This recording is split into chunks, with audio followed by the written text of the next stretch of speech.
There are thousands of people who have been displaced as a result of the war in Georgia. Tens of thousands, even hundreds of thousands if you believe reports. Among the unfortunate civilians caught in the crossfire in this conflict, a 12-year-old girl from outside San Francisco. Amanda Kokoyeva was in South Ossetia for a month-and-a-half long visit with her relatives. She was with family members in a cafe, and all of a sudden, bombs were falling outside. A 12-year-old girl. She spent the night in her uncle's basement. She was able to flee to Russia, flee to the north, catch a flight home from Moscow. With us now, Amanda Kokoyeva and her aunt Laura, live with us from our San Francisco bureau. It's great to see you. Welcome home. Thank you. I cannot even imagine sitting in a cafe and bombs start falling. I mean, I've been to wars where that happens, but when you were there wasn't really a war happening. It started when you were there. Describe for us what that was like. It was really scary. I didn't know what was happening. We were just sitting normally, and everybody from outside started running in, and it was just so scary. Where did you go? What did you do? We called my uncle on the restaurant house phone because our cell phones weren't working. And so we called him, and he came to pick us up and drove us to his house.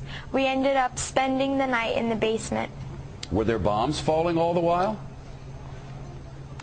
I didn't see any. But before I say anything else, I just want to say that I was running from Georgian troops bombing our city, not Russian troops. I want to say thank you to the Russian troops that were helping us out. Where is your family now, and how are they?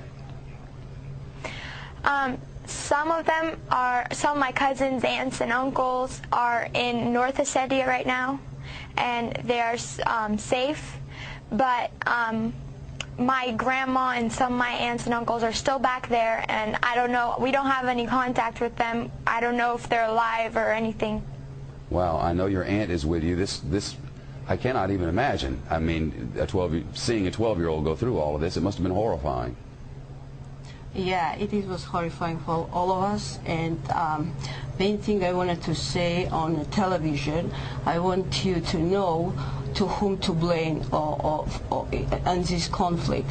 That's Mr. Saakashvili, who started this war, and Mr. Saakashvili, who is aggressor, and who in 2 days my people, Ossetian people, were killed and were bombed, and 2,000 people were killed in 1 day, and that's what I am against. I would never cut you off. Unfortunately, a commercial break will take us there in 4 seconds, whether we like it or not. I'll bring you back after the commercial. You don't want to hear that. I'll be right back with you. Thank you. Stay by.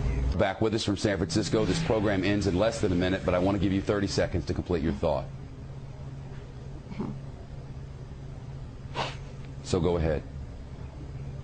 Yes, my house is burned in South Ossetia, where I lived, and we can blame only one person, and Georgian government. I'm not blaming Georgian people. I'm blaming Georgian government, and he has to resign. Well, that's certainly what the Russians want. If I had more time, you would get it, but I have but 5 seconds. Thank you both. The young girl's a hero in San Francisco, and understandably, there are gray areas in war.